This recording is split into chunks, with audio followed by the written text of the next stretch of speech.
Welcome to the Startup Espresso.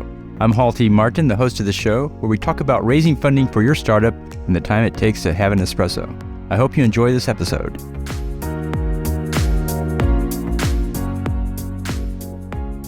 Hello, this is Hall T. Martin with the Startup Funding Espresso, your daily shot of startup funding and investing. The cap table shows the ownership of the business. It's often the case in venture-funded startups that the founder ends up with less than double-digit ownership.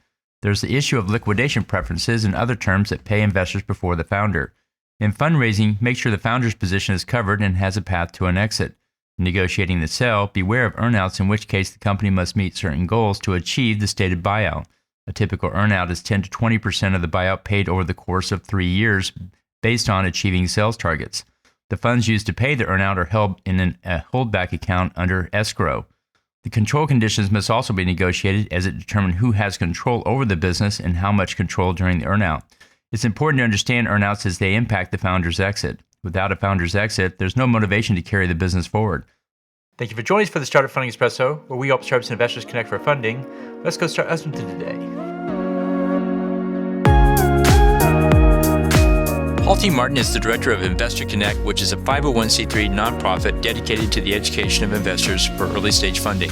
All opinions expressed by Hall and podcast guests are solely their own opinions and do not reflect the opinion of Investor Connect. This podcast is for informational purposes only and should not be relied upon as a basis for investment decisions.